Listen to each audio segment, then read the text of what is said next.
भैया बहनों सुप्रभातम। आप रफखान कवि के फवैया नामक शीर्षक को पढ़ रहे हैं। आज छठा पद्यांश हमको पढ़ना है, तो अपनी पुस्तक में ध्यानपूर्वक देखें और पढ़ें। और ज़्यादा से ज़्यादा हो कि आपको अगर पद्य याद हो जाता है तो पद्य याद हो जाने पर आप भावार्थ अपने आप लिख लेंगे, क्योंकि आधा शुद्ध उच्चारण पढ़ना और बार बार पढ़ने से ही स्पष्ट हो जाता है।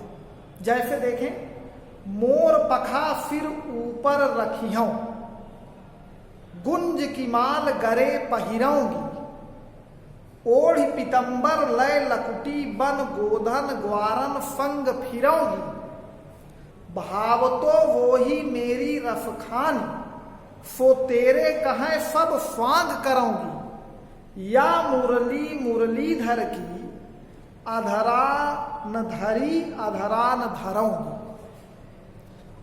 भैया बहनों, अभी आपने पिछले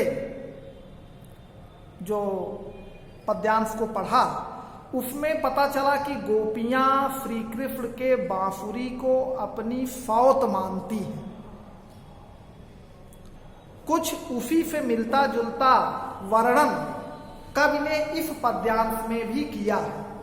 अर्थात इस का प्रसंग आप लिखेंगे कि श्री कृष्ण के वियोग में व्याकुल गोपियां श्री कृष्ण जो कुछ भी करते हैं सब कुछ करने के लिए तैयार हैं, उनके जैसा अभिनय कर सकती हैं, लेकिन उन्हें मुरली से इतनी ईर्ष्या है कि श्री कृष्ण जैसे मुरली अपने अधरों पर ओठों पर रखते हैं वैसे मुरली मैं कभी नहीं रखूंगी। तो इसमें भी श्री कृष्ण के वियोग का वर्णन है। उनके विरह से व्याकुल हैं गोपियां और वो श्री कृष्ण के सारे अभिनय करने के लिए तैयार हैं, लेकिन अपने ओठों पर श्री कृष्ण की भांति मुरली कभी भी नहीं रखेंगी। भावार्थ देखें, मोर पखा सिर ऊपर रखी हो।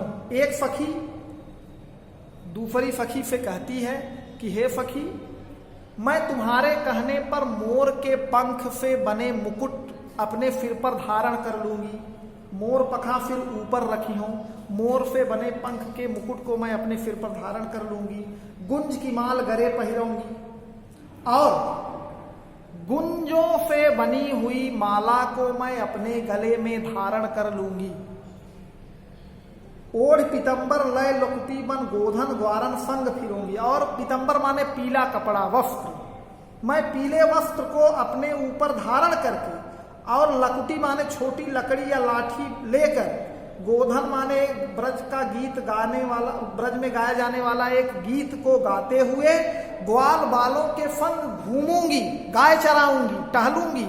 अर्थात पीतांबर पहन करके, पीले रंग का वस्त्र पहन करके, हाथ में लकुटी लाठी ले करके, ग्वाल बालों के संग मैं गोधन गाते हुए उनके साथ घूमूंगी, टहलूंगी।